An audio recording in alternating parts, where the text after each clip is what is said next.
बिस्मिल्लाहिर्रहमानिर्रहीम। आज हम पढ़ेंगे जनरल एंगल या कोटर्मिनल एंगल्स। ठीक है। There can be many angles with same initial and terminal side. बहुत से एंगल्स हो सकते हैं जिसमें इनिशियल और टर्मिनल साइड जो है वो एंगल की सेम ही होती हैं। These angles are called coterminals angle. इन्हें हम कोटर्मिनल्स को में इकट्ठे टर्मिनल जो इसकी रेज हैं वो एक ही जगह पे हों। तो अब देखें, अब हमारे पास देखें ये एंगल है, ये O है, ये P है, अगर ये यहाँ पे Q है तो ये जो OP है ये इनिशियल रे है, जो OQ है ये टर्मिनल रे है। तो यहाँ से अगर हम एंटी क्लॉकवाइज डायरेक्शन में देखें, ये हमारे पास एंगल है थीटा।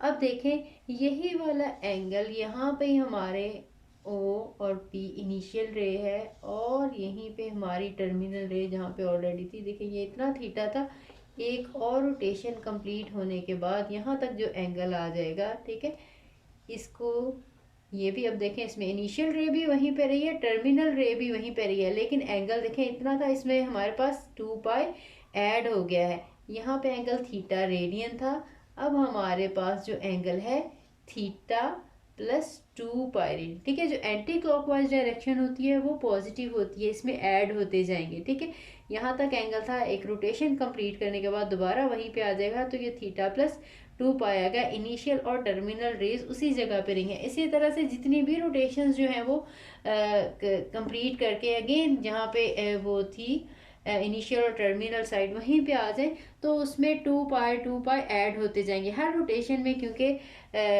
एक रोटेशन में 2 पाई एंगल्स होते हैं, तो जितनी भी रोटेशंस होंगी उतने टाइम 2 पाई ऐड होता जाएगा। इसी तरह से अब देखें, इसमें यहाँ तक हमारे पास एंगल इतना थीटा था, एक रोटेशन ऐड हुई, उसके बाद अगेन दूसरी रोटेशन अगर इसमें ऐड हो गई, P और Q वहीं पे ही है जहाँ पे पहले थे। इनिशियल और फाइनल जो है वो या टर्मिनल रे अपनी जगह पे है। एंगल अब हमारा जो होगा वो थीटा प्लस अगेन इसमें 2 पाई ऐड हो गया, तो थीटा प्लस 4 पाई रेडियंस में आ जाएगा। ठीक है,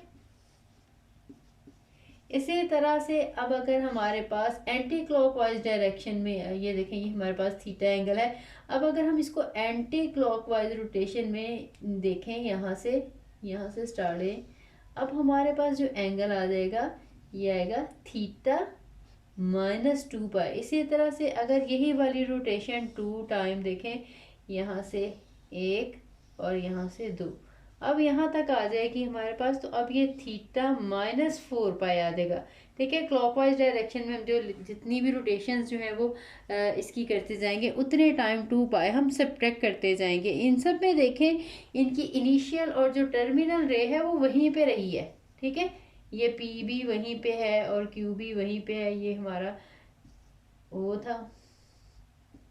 ये सारे के सारे जितने भी मैंने यहाँ पे बनाए हैं, ये सारे के सारे कोटर्मिनल एंगल हैं। इस तरह से जितनी भी रोटेशन हम चाहे क्लॉकवाइज डायरेक्शन में चाहे एंटी क्लॉकवाइज डायरेक्शन में हम करते जाएंगे, तो सारे कोटर्मिनल एंगल्स बनते जाएंगे।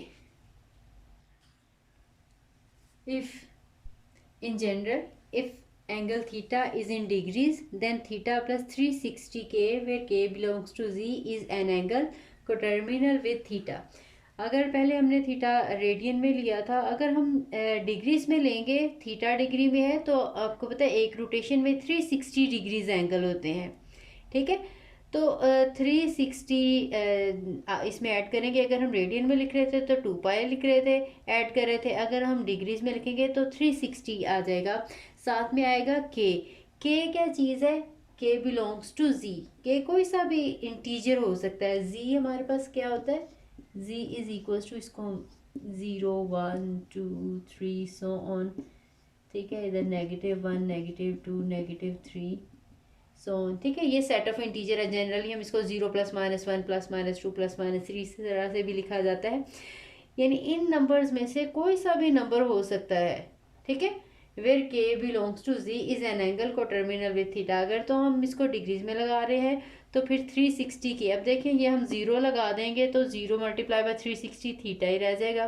इसी तरह से अगर के की जगह पे हम 1 लगा देंगे, के को रिप्लेस कर देंगे 1 के साथ, तो ये थीटा प्लस 360 आ जाएगा एक रोटेशन कंप्लीट होने के बाद। अगर 2 रोटेशंस कंप्लीट हो रही हैं तो के की जगह पे 2 आ जाएगा, तो ये 360 मल्टीप्लाई बाय 2 आ जाएगा। ठीक है, इसी तरह से 3 रोटेशंस के बाद 3, इसी तरह से अगर हम क्लॉकवाइज ले रहे हैं तो के जो है वो -1 है। ठीक है, इसी तरह से 2 रोटेशंस हैं क्लॉकवाइज तो के -2 है। यानी जितनी भी उसकी रोटेशंस होंगी क्लॉकवाइज या एंटी क्लॉकवाइज, वो इसी फॉर्म में आएगी। के को हम इन नंबर्स के साथ, इंटीजर्स के साथ रिप्लेस कर देंगे, तो ये हमारे पास जो है वो जनरल एंगल बनेगा।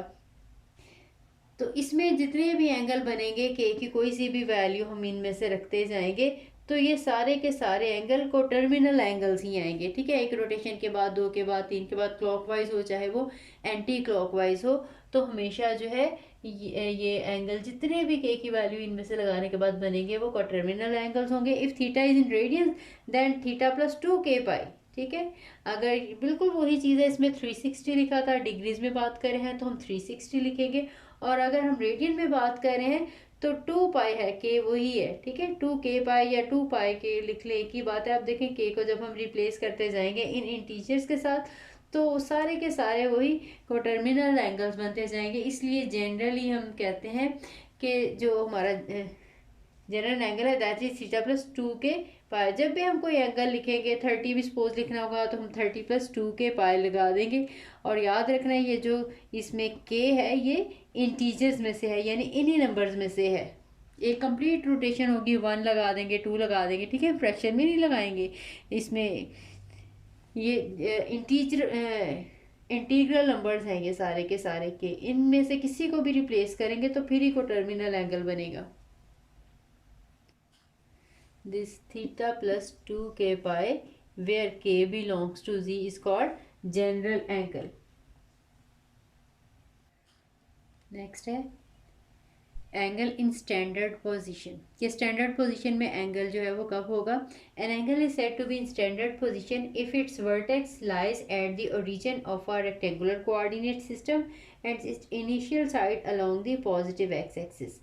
कि अगर हमारे पास जो उसका वर्टेक्स है, देखिए ये जो एंगल होता है इसका, ये जो चीज़ होती है, ये कॉर्नर जहाँ पे दोनों रेस का इनिशियल पॉइंट मिलता है, इसको हम वर्टेक्स कहते हैं। ठीक है, ये जो है वर्टेक्स है, ये इसका कॉर्नर जो है that is vertex of angle. तो इन्होंने कहा कि अगर किसी भी एंगल का वर्टेक्स और रीजन पे, जो हम कोऑर्डिनेट सिस्टम लेते हैं, हम एक्स एक्सिस ड्रॉ करते हैं, वाई एक्सिस ड्रॉ करते हैं, तो जो वर्टेक्स है वो यहाँ पे हो। ठीक है, ओरिजिन के ऊपर हो वर्टेक्स, और साथ में क्या है, क्या का है, origin of rectangular coordinate system and its initial side along the positive x axis. और जो इसकी इनिशियल रे हो, जहाँ से एंगल स्टार्ट हो रहा है, वो एक्स एक्सिस के ऊपर अगर होगी। ठीक है, ये हमारा एक्स एक्सिस है, ये वाई एक्सिस है, ये एक्स डैश नेगेटिव यानी एक्स एक्सिस है, और ये नेगेटिव वाई एक्सिस है। तो अब देखें हमारे पास, देखें अगर हम उसका वर्टेक्स ओ ले रहे थे और हम इनिशियल रे जो है वो ओ पी हमारी थी, तो हमारी हमेशा जब भी स्टैंडर्ड फॉर्म में हो तो हमेशा हमने ये जिसकी इनिशियल रे है वो पॉजिटिव एक्स एक्सिस के ऊपर लेनी है, और जहाँ पे इसका ये जो वर्टेक्स है वो ओरिजिन के ऊपर होना चाहिए। ठीक है, हम देखें अगर उसकी, ठीक है, ये तो इनिशियल रे की हम बात करते हैं। अगर टर्मिनल रे यहाँ पे है इन दोनों के बिटवीन कहीं, तो फिर इसका मतलब है सपोज ये एंगल अल्फा है, तो ये जो अल्फा है ये फर्स्ट क्वाड्रेंट के अंदर है। इसी तरह से अगर इनिशियल रे यहाँ पे है हमारी, ठीक है, लेकिन टर्मिनल रे हमारी इस जगह पे है, तो फिर अब ये हमारे पास यहाँ से यहाँ तक का ये जो एंगल बनेगा बीटा कह लें, अब ये सेकंड क्वाड्रेंट में है। ठीक है, इनिशियल रे हमारी वही की वही है पॉजिटिव एक्स एक्सिस के ऊपर। इसी तरह से हमारी अगर इनिशियल रे यहीं पे है ओ और पी, और हमारी देखिए टर्मिनल रे यहाँ पे आ जाए, अब हमारे पास यहाँ से लेके यहाँ तक का जो एंगल है अब ये थर्ड क्वाड्रेंट में आ रहा है। इसी तरह से अगर यहाँ पे होगा हमारी टर्मिनल रे, ये देखें ये Q है, यहाँ पे P था, अब यहाँ से लेके यहाँ तक हमारा एंगल जो है ये फोर्थ क्वाड्रेंट में चला गया है। ठीक है, अल्फा बीटा गैमा कह लें इसको, और थीटा कह लें। ये इन्होंने बताया है। लेकिन जब इसमें क्या है कि जो स्टार्ट है उसका एंगल का जो इनिशियल रे है वो पॉजिटिव एक्स एक्सिस के ऊपर ही है, और जो इसका वर्टेक्स है वो रीजन पे है सब में। ठीक है, टर्मिनल रे जो है वो कहीं भी जा सकती है। जब भी हमने स्टैंडर्ड फॉर्म में बात करनी है तो हमारा एक तो वर्टेक्स जो है ओरिजिन के ऊपर होना चाहिए, और एक इनिशियल उसकी जो रे है वो एक्स एक्सिस के ऊपर होनी चाहिए। If the terminal side of an angle falls on x-axis or y-axis, it is called quadrantal angle. कोई भी ऐसा एंगल जिसकी टर्मिनल रे x एक्सिस के ऊपर या y एक्सिस के ऊपर आ जाएगी, ऐसे एंगल को हम क्वाड्रेंटल एंगल कहेंगे। देखें, ये हमारे पास x एक्सिस है, ये हमारे पास y एक्सिस है, ये हमारे पास x डैश यानी नेगेटिव x एक्सिस है, और ये हमारे पास y dash negative y axis है। अब देखें, अगर हमारी इनिशियल रे यहाँ पे है, टर्मिनल रे भी यहाँ पे ही है, ठीक है, P भी यहीं पे है, हमारा Q भी यहीं पे है, हमारा एंगल जो है वो ज़ीरो बनेगा। इसी तरह से अगर हमारे पास जो है P तो यहीं पे ही है, लेकिन हमारा जो Q है, ये P यहाँ पे है और हमारा वर्टेक्स यहाँ पे है, अगर हमारा Q y एक्सिस के ऊपर आ जाए, ये देखें ये 90 का एंगल बन जाएगा। इसी तरह से अगर हमारा Q जो है इसकी बजाय यहाँ पे आ जाए, ठीक है, अब हमारे पास एंगल यहाँ से लेके यहाँ तक 180 बन जाएगा। इसी तरह से अगर हमारी टर्मिनल साइड यहाँ पे आ जाए, यहाँ से लेके यहाँ तक, तो फिर हमारे पास जो एंगल बनेगा वो 270 का हो जाएगा। और ये पूरी रोटेशन कंप्लीट होने के बाद यहाँ पे अगेन 360 आ जाएगा। ये सारे के सारे जो एंगल है ये क्वाड्रेंटल एंगल है, 90 डिग्री का, 180 डिग्री, 270 डिग्री, 360। जो 360 डिग्री और 0 डिग्री है ये सेम ही है, ठीक है, क्योंकि रोटेशन होने के बाद हमने पढ़े थे कोटर्मिनल एंगल्स बनते जाएंगे, एक रोटेशन के बाद सारे के सारे वही एंगल रिपीट होंगे। तो जितने भी एंगल जिनमें टर्मिनल रे एक्स एक्सिस या वाई एक्सिस के ऊपर होगी, यहाँ पे यहाँ पे यहाँ पे या यहाँ पे होगी, तो ये सारे के सारे एंगल क्वाड्रेंटल एंगल कहलाएंगे।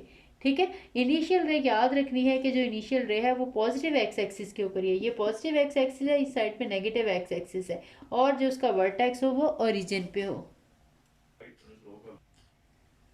नेक्स्ट है साइंस ऑफ ट्रिग्नोमेट्रिक फंक्शन। अब हमारे ट्रिग्नोमेट्रिक जो फंक्शंस होंगे उनके सिंबल्स जो है सारे क्वाड्रेंट के अंदर जो है वो क्या होंगे, किस तरह से। अब देखें, ये हमारे पास एक्स एक्सिस है, ये वाई एक्सिस है, ये नेगेटिव एक्स एक्सिस है, और ये नेगेटिव वाई एक्सिस है, और ये ओरिजिन है। ठीक है, अब देखिए, हमेशा हमने इनिशियल रे आपको बताया स्टैंडर्ड फॉर्म में लेना है तो यहीं पे होगी। ठीक है, एक्स एक्सिस के ऊपर होगी इनिशियल रे। तो आपने जब भी लेना है, अब देखें, अगर हमारे पास थीटा जो है फर्स्ट क्वाड्रेंट में हमारा बन रहा हो, ठीक है, इस तरह से यहाँ पे, तो इसमें देखें x की वैल्यू भी पॉजिटिव है और y की वैल्यू भी पॉजिटिव है। तो आपने जब हमने फंक्शन निकालने हैं, आपको पता है इसका जो हम हमेशा ये देखें, कोई भी ट्राइंगल जो है इस तरह से बनाएंगे, आपको पता है ये x है, ये y है, इसको हम r लेते हैं। This is equals to x square plus y square, इसका स्केयर रूट, ठीक है, बाय पैथागोरियन थ्योरम। r को आपने हमेशा पॉजिटिव लेना है। x देखना है जिस भी हम क्वाड्रेंट की बात कर रहे हैं, अगर हम यहाँ पे एंगल ले रहे हैं, सपोज सेकंड क्वाड्रेंट में जा रहे हैं, तो सेकंड क्वाड्रेंट में x की वैल्यू नेगेटिव है और y की वैल्यू जो है वो पॉजिटिव है। थर्ड क्वाड्रेंट में जाएंगे, x भी नेगेटिव है, y भी नेगेटिव है। फोर्थ क्वाड्रेंट में जाएंगे, y नेगेटिव है लेकिन x पॉजिटिव है। तो x और y जो है उनके क्वाड्रेंट के अकॉर्डिंग हम सिंबल लगाएंगे, लेकिन जो r की वैल्यू है वो हमेशा पॉजिटिव ही होगी। ठीक है, अब देखें, साइन की वैल्यू आपको पता है, साइन ऑफ थीटा इक्वल होता है परपेंडिकुलर ओवर हाइपोटेन्यूज। इसमें हम परपेंडिकुलर जो है वो वाई एक्सिस को लेंगे, जो बेस है वो हम एक्स एक्सिस को लेंगे, तो ये हमारे पास वाई ओवर आर होती है। इसी तरह से जब हम कॉज ऑफ थीटा लेंगे तो वो एक्स ओवर आर होगी। जो टेन ऑफ थीटा है वो y over x perpendicular over base y over x होगी। ठीक है, अब हम सारे क्वाड्रेंट में इसी के अकॉर्डिंग एक्स या वाई अगर पॉजिटिव जो भी होंगे उनके अकॉर्डिंग ही पॉजिटिव या नेगेटिव सिंबल्स आते जाएंगे। फर्स्ट क्वाड्रेंट में देखें, एक्स की भी पॉजिटिव है और वाई भी पॉजिटिव है, आर तो अपने लेना ही पॉजिटिव है, तो इसका मतलब है ऊपर वाला पॉजिटिव, नीचे वाला पॉजिटिव, आंसर पॉजिटिव। यहाँ पे साइन का आंसर जो है वो पॉजिटिव होगा। कॉस का आंसर देखें, एक्स भी पॉजिटिव आर भी पॉजिटिव, तो कॉस का आंसर भी पॉजिटिव होगा। टेन का आंसर जो है वाई ओवर एक्स है, ये दोनों वैल्यूज पॉजिटिव हैं तो टेन भी इसमें पॉजिटिव ही होगा। अगर साइन कॉज और टेन पॉजिटिव है तो जाहिर है इनके रेसिप्रोकल भी पॉजिटिव होंगे। जैसे कोसेकेंट होगा उसमें आर ओवर वाई आ जाएगा, ठीक है, उसमें सिंबल नहीं चेंज होगी, जस्ट फ्रैक्शन क्योंकि इनका उलटता है तो इनके रेसिप्रोकल्स के साइंस भी वही रहेंगे। अब इसी तरह से अगर हम सेकंड क्वाड्रेंट में आ जाए तो हमारे पास x नेगेटिव हो गया। x नेगेटिव होने की वजह से देखें ये x ओवर r ये कॉज पॉजिटिव हो जाएगा, और यहाँ पे y ओवर एक्स, वाई तो पॉजिटिव है लेकिन x नेगेटिव है तो टेन भी इसमें नेगेटिव हो गया। तो पॉजिटिव कौन सी वैल्यू रहेगी, जस्ट साइन वाली। इसमें साइन पॉजिटिव होगा या साइन का रेसिप्रोकल पॉजिटिव होगा, कॉज और टेन जो है वो दोनों नेगेटिव हो जाएंगे। इसी तरह से अगर हम थर्ड क्वाड्रेंट में देखें, इसमें एक्स और वाई दोनों नेगेटिव हैं, इसका मतलब है ये नेगेटिव वैल्यू ओवर पॉजिटिव, ये भी आंसर जो है वो नेगेटिव। एक्स ओवर आर ये वैल्यू नेगेटिव, ये पॉजिटिव, ये भी नेगेटिव। जबकि देखें एक्स और वाई दोनों नेगेटिव होने की वजह से नेगेटिव नेगेटिव कैंसिल होकर टेन का आंसर पॉजिटिव हो जाएगा। तो इसमें जस्ट टेन और टेन का रेसिप्रोकल पॉजिटिव होंगे, बाकी वैल्यूज जो होंगी वो नेगेटिव होंगी। फोर्थ क्वाड्रेंट में अगर हम आ जाएं, इसमें y नेगेटिव है, y नेगेटिव होने की वजह से साइन का आंसर नेगेटिव, इसमें क्योंकि नहीं है, इसमें जो है वो कॉस पॉजिटिव हो जाएगा, टेन भी, क्योंकि इसमें x पॉजिटिव है लेकिन y नेगेटिव है तो टेन का आंसर भी नेगेटिव होगा। तो आपने याद रखना है जो फर्स्ट क्वाड्रेंट है इसमें सारे ट्रिग्नोमेट्रिक फंक्शंस के आंसर जो है वो पॉजिटिव हैं। अगर हम ऑल पॉजिटिव इसको कह सकते हैं, ए पॉजिटिव लिखने का मतलब ऑल पॉजिटिव है। सेकंड क्वाड्रेंट में सिर्फ साइन पॉजिटिव है, थर्ड क्वाड्रेंट में टेन पॉजिटिव है, और फोर्थ क्वाड्रेंट में कॉस पॉजिटिव है। तो ये आपने ये याद भी रखना है कि कैसे हमें पता चला है, और इसके बाद इनको अपने ज़ुबानी याद भी रखना है। एक्सरसाइज जो है 9.2, इसका क्वेश्चन नंबर 3 हमने इसी तरह से करना है। एक्सरसाइज 9.2 है, इसका क्वेश्चन नंबर 3। फर्स्ट पार्ट है कि साइन थीटा लेस देन 0 और कॉस थीटा ग्रेटर देन 0, तो आपने बताना है कि क्वाड्रेंट कौन सा होगा, ठीक है। अभी हमने सिंबल सबके चेक किए हैं, आपको बताया कि किसमें क्वाड्रेंट में कौन सा पॉजिटिव है कौन सा नेगेटिव है। लेस देन 0 का मतलब है नेगेटिव, जाहिर है 0 से लेस जितनी भी वैल्यूज हैं वो नेगेटिव हैं, और ग्रेटर देन 0 अगर कहा है तो इसका मतलब है पॉजिटिव। अब इसका मतलब है साइन का आंसर तो पॉजिटिव हो लेकिन कॉस का आंसर नेगेटिव हो, ठीक है। अब कॉस की वैल्यू जो नेगेटिव है वो कौन से क्वाड्रेंट में है, और साइन की वैल्यू लेकिन उसमें पॉजिटिव होनी चाहिए, ठीक है। ये देखिए मैंने आपको बताया था ये क्वाड्रेंट्स हैं, ठीक है। फर्स्ट क्वाड्रेंट में सारे पॉजिटिव हैं, सेकंड क्वाड्रेंट में साइन पॉजिटिव है, थर्ड में टेन पॉजिटिव है, और फोर्थ क्वाड्रेंट में कॉस पॉजिटिव है। अगर हम ये फर्स्ट की बात करें तो उसमें तो दोनों पॉजिटिव होने चाहिए थे, ठीक है। इसमें साइन पॉजिटिव लेकिन कॉस नेगेटिव है, तो ये सेकंड क्वाड्रेंट है। इसके जितने भी पार्ट्स हैं आपने इसी तरह से बताना है, आपने चेक करना है। जैसे इसका जो है वो फोर्थ पार्ट दिया हुआ है, इसमें लिखा है second theta is less than 0, और साथ में sine theta also less than 0। अब देखें सेकेंड 0 है तो इसका मतलब है इसका रेसिप्रोकल कॉज होता है, इसका मतलब कॉज जो है वो भी नेगेटिव है और साइन भी नेगेटिव है, ठीक है। यहाँ से हमें क्या पता चला, सेकेंड अगर नेगेटिव है तो सेकेंड का रेसिप्रोकल कॉज भी नेगेटिव है, ठीक है। कॉज नेगेटिव है और साइन भी नेगेटिव, लेस देन 0 का है। दोनों वैल्यूज नेगेटिव कहाँ पे हैं, ठीक है। यहाँ पे तो सब पॉजिटिव हैं, इस वाले में साइन पॉजिटिव है, इस वाले में कॉज पॉजिटिव है। यहाँ पे साइन भी नेगेटिव है और कॉज भी नेगेटिव है, तो क्वाड्रेंट कौन सा हुआ, थर्ड क्वाड्रेंट, ठीक है। आपने ये क्वेश्चन नंबर 3 के ये सारे पार्ट्स आपने इसी तरह से चेक करने हैं पॉजिटिव और नेगेटिव सिंपल से कि कौन सा क्वाड्रेंट बनेगा।